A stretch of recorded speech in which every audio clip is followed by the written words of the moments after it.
bienvenue dans cette nouvelle édition de notre JT dédiée aux catastrophes naturelles. Nous consacrerons ce numéro à un retour d'expérience sur l'ouragan Irma qui a dévasté les îles de Saint-Martin et Saint-Barthélemy le 6 septembre 2017 au petit matin, provoquant la mort de 11 personnes, il y a un an. Tout de suite, voici les titres. Nous commencerons ce JT avec un bilan de l'impact économique du cyclone dans les Antilles françaises. Nous interrogerons ensuite le préfet Philippe Gustin, délégué interministériel pour la reconstruction des îles de Saint-Barthélemy et de Saint-Martin. Et nous finirons avec le témoignage de Bertrand Labillois, directeur général de CCR, afin de comprendre le rôle de la réassurance publique face à cette catastrophe. L'ouragan Irma a provoqué plus de 86 milliards d'euros de dégâts dans plusieurs îles de l'Atlantique Nord. En France, les dommages assurés au titre du régime CatNat dépassent les 2 milliards d'euros. Un an après, les îles n'ont pas encore retrouvé la totalité de leurs infrastructures et de leur activité économique. Regardez notre reportage. L'ouragan Irma de catégorie 5 a touché les Antilles françaises entre le 5 et le 7 septembre 2017. Le 6 septembre, l'œil du cyclone traverse les îles Saint-Martin et Saint-Barthélemy avec des rafales de vent dépassant les 300 km/h selon les relevés de Météo France. Les dégâts sont considérables. De nombreuses habitations et entreprises sont totalement ou partiellement détruites. Des toitures sont arrachées, les voitures sont projetées, les arbres déracinés. Une grande partie des réseaux d'énergie et de communication, ainsi que le réseau d'approvisionnement en eau ont été détruits. Peu de bâtiments sont épargnés par le vent, la pluie, les submersions marines ou les inondations. À Saint-Martin, l'île la plus touchée, 95% des bâtiments ont été endommagés, dont 27% de façon irrémédiable. 10 000 personnes se sont retrouvées sans toit. À Saint-Barthélemy, 70% des bâtiments ont été touchés, dont 72% de logements. Un an après, le coût des dommages assurés dépasse les 2 milliards d'euros pour les deux îles. La charge sinistre estimée est de 1,9 milliard d'euros. En ce qui concerne Alliance, nous sommes très présents sur les deux îles, Saint-Barth et Saint-Martin, et pour nous, cette charge, nous représentons ou nous répondons pour 50% de la charge communiquée pour le marché. La violence de l'événement et le coût moyen des sinistres totalement inédits en font l'événement le plus coûteux du régime des catastrophes naturelles. En juin 2018, la Fédération française de l'assurance indiquait que 89% des assurés avaient été indemnisés ou avaient reçu une avance sur le règlement des sinistres. À mi-août, les assureurs indiquaient à CCR que près des 2/3 des dommages avaient été réglés. Ce pourcentage, plus faible que pour les précédentes catastrophes de grande ampleur ayant touché le territoire français, est dû à la complexité des dégâts et à la lente reconstruction. Les premières semaines ont été très difficiles. Difficiles bien sûr pour la population, difficiles pour les autorités publiques et difficiles également pour nous assureurs, car il était difficile pour nous de joindre les îles et de pouvoir amener nos équipes, que ce soit des inspecteurs, que ce soit des experts, et donc d'être présents auprès de nos clients. De ce fait, nous, au bout de 3 semaines, nous avons affrété un catamaran qui est parti de la Guadeloupe et qui est arrivé jusqu'à Saint-Martin. Et dans ce catamaran, nous avions des experts, des inspecteurs qui venaient de la métropole et également des équipes de la délégation et donc de nos équipes de la Guadeloupe. Donc, de facto, le démarrage a été difficile et les indemnisations ont été difficiles.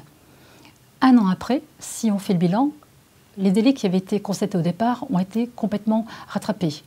En ce qui concerne Alliance, avec 9000 dossiers de sinistres, aujourd'hui, nous avons près de 99% de nos dossiers qui ont eu à minima un règlement partiel ou un règlement total. Donc les délais constatés au démarrage ont été complètement résorbés. Et aujourd'hui, nous continuons à nous mobiliser, mais dans une phase qui est plus de reconstruction. L'ampleur considérable des dégâts a rendu les zones sinistrées inaccessibles. Sur le terrain, les entreprises du bâtiment, fortement sollicitées, se sont trouvées confrontées à des pénuries et des hausses de prix de matériaux. Faute de main-d'œuvre, l'île de Saint-Martin a dû faire appel à des professionnels de Martinique ou de Guadeloupe, car l'artisanat local ne pouvait plus faire face à la demande. Les entreprises ne sont pas épargnées. Au-delà des pertes matérielles, toitures arrachées, effondrement du bâti, destruction des équipements, les pertes d'exploitation sont importantes. La durée de couverture pour cette garantie peut aller jusqu'à 18 mois. Aussi, même si des acomptes sont versés, dès la reprise d'activité acquise, on ne connaîtra l'impact définitif de ces pertes d'exploitation qu'une fois ce délai écoulé. L'autre difficulté a été de retrouver les copropriétaires, nombreux à Saint-Martin. Beaucoup d'entre eux ont quitté l'île ou ne sont pas résidents. Les fichiers des syndics ayant été partiellement détruits, il est difficile de retrouver le sinistré et d'organiser les assemblées générales extraordinaires qui permettent d'accepter les propositions des assureurs et d'entamer les travaux. Enfin, à la demande des assurés, 80 à 90% des sinistres ont fait l'objet d'une contre-expertise. Ces démarches ont rendu les délais d'indemnisation beaucoup plus longs, les experts étant eux-mêmes extrêmement sollicités. La reconstruction des 2 îles a commencé mais elle est très lente. Un nombre très important de bâtiments n'a pas encore été reconstruit. 20 000 bâtiments ont été détruits, dont une grande majorité d'hôtels et de restaurants. Les conséquences économiques et sociales d'un tel ouragan vont encore peser des années sur l'activité de l'île. 90% de l'économie de Saint-Martin repose essentiellement sur le tourisme, moteur principal de l'emploi. Le commerce, l'immobilier, la construction, les activités nautiques de cette collectivité de 35 000 habitants en sont totalement dépendants, environ 75% des habitants en vivent. Dans une étude publiée en avril dernier, le World Travel and Tourism Council estime que les Caraïbes mettront environ 4 ans à retrouver leur niveau de croissance. D'ici là, les conséquences des ouragans sur le secteur touristique pourraient s'élever à 2,5 milliards d'euros. Un an après le passage d'Irma, les habitants de Saint-Martin et de Saint-Barthélemy pensent encore leurs blessures. Nous sommes allés interroger le préfet Philippe Gustin, délégué interministériel pour la reconstruction des îles de Saint-Barthélemy et de Saint-Martin. Dans son rapport remis au gouvernement, « Repenser les îles du Nord pour une reconstruction durable », il préconise, entre autres, de lancer une politique de l'urbanisme responsable et contrôlée afin de garantir une reconstruction durable, de former les professionnels et d'informer les habitants sur le respect des prescriptions techniques en matière parasismique et paracyclonique.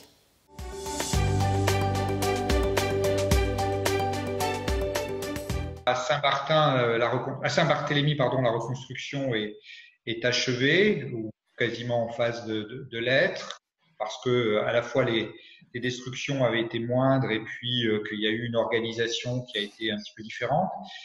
À Saint-Martin, les choses sont plus compliquées parce que l'impact du cyclone a été plus important, qu'il y avait aussi des bâtiments qui étaient construits dans des endroits où ils n'auraient pas dû être construits avec des normes qui n'étaient pas obligatoirement des normes anticycloniques et que la volumétrie est quand même un petit peu différente. Donc, du côté de la reconstruction privée à Saint-Martin, les choses ont bien avancé grâce aussi au paiement des assurances. On estime à peu près à 40% le nombre de maisons qui ont été reconstruites.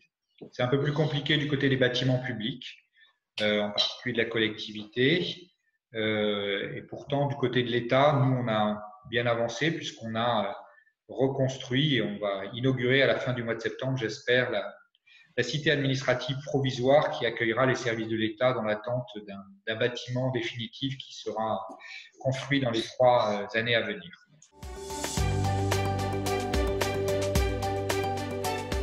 D'abord sur le tourisme, qui est le secteur économique, il faut d'abord reconnaître que à Saint-Barth, naturellement, tout allait bien et tout redémarre avec un intérêt même supérieur des investisseurs qui, parce qu'à Saint-Barth, les choses se sont reconstruites très vite, ils ont un intérêt pour cette île et ils voudraient investir, même s'il n'y a plus énormément de terrain sur lequel on peut construire.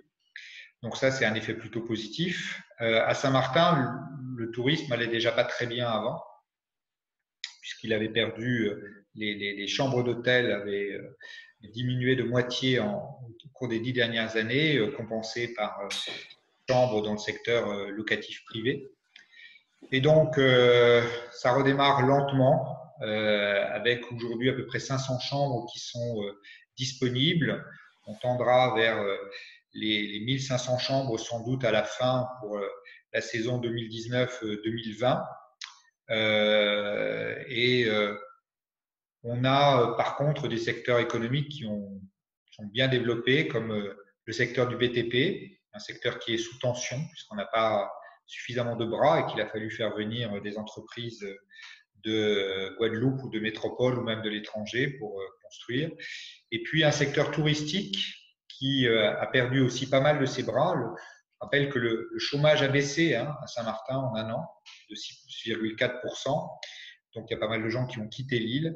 Et donc il est important aujourd'hui d'anticiper la reprise économique en formant, et c'est le cas en particulier avec les dispositifs de chômage partiel, en formant des salariés à occuper ces fonctions, en particulier dans le BTP, l'hôtellerie, la restauration, tous les métiers de bouche, où il y a des besoins importants à Saint-Martin.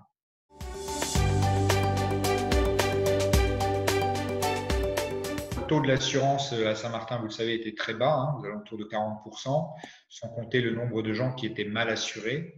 Donc je pense qu'il y aura un effet naturellement, une prise de conscience de la nécessité de s'assurer, mais ça supposera d'abord que les assureurs restent aussi sur l'île et qu'ils soient aussi exigeants par rapport à la reconstruction, que, en particulier pour ceux qui étaient assurés, on exige que la reconstruction se fasse selon des normes et qui soient plus respectueuses des risques qui sont encourus sur ces territoires. Tous les territoires français ne sont pas identiques face aux risques naturels. Les Antilles sont particulièrement exposées aux risques cycloniques. Nous sommes allés interroger Bertrand Labillois, directeur général de CCR, afin de comprendre les spécificités de ce sinistre exceptionnel et le rôle de la réassurance publique face à cette catastrophe.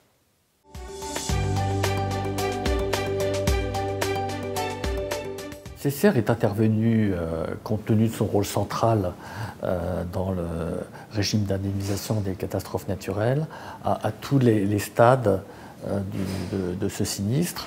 Nous sommes même intervenus en amont de la survenance de ce sinistre, puisque nous avons suivi les jours précédents la trajectoire du cyclone, et nous avons été capables, dès le 9 septembre, c'est-à-dire quelques jours seulement après qu'il ait frappé les îles de Saint-Martin et Saint-Barthélemy, nous avons été capables de fournir une première évaluation des dommages à un moment où, à la fois dans l'appareil public et même dans la profession, on n'avait pas forcément conscience de l'énormité des dégâts et des sommes en jeu.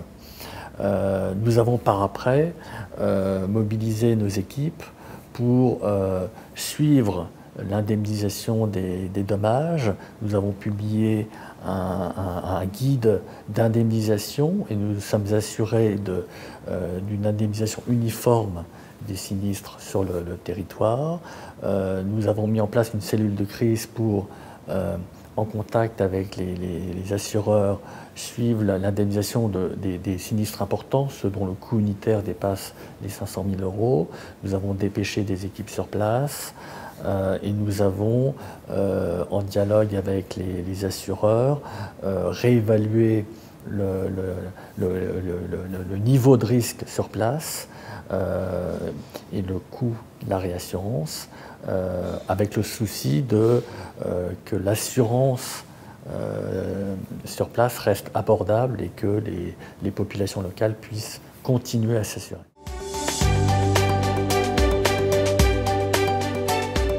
Le premier enseignement, c'est on voit tout l'intérêt d'avoir un régime d'indemnisation avec un préfinancement, et ce qui permet d'avoir une indemnisation finalement assez large et assez rapide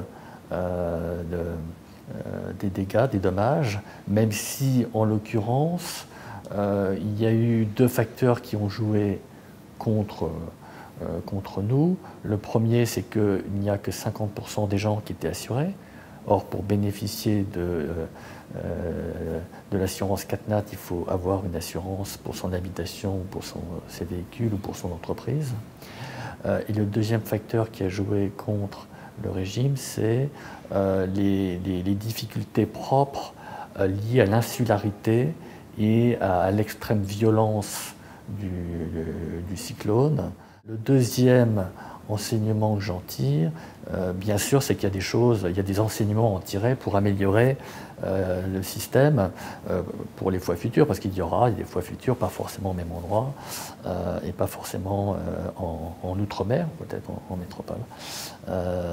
Donc il y a des enseignements à en tirer sur des choses très techniques sur le règlement des sinistres, les copropriétés, sur le rôle des experts auprès des assurés, sur telle ou telle formalité que l'on demande aux assurés pour fluidifier, faciliter l'indemnisation. Le dernier enseignement que que je tire de cette catastrophe, c'est qu'on a vraiment, pour le coup, des progrès à faire en matière de prévention des risques après événement. Être capable de pouvoir reconstruire mieux et ailleurs pour ne pas subir à répétition des dommages liés à des événements qui, pour extrêmes qu'ils soient, sont naturels et donc surviennent naturellement. Cette édition du JT Catastrophes naturelles est maintenant terminée. Merci de votre attention. À bientôt sur News Assurance Pro.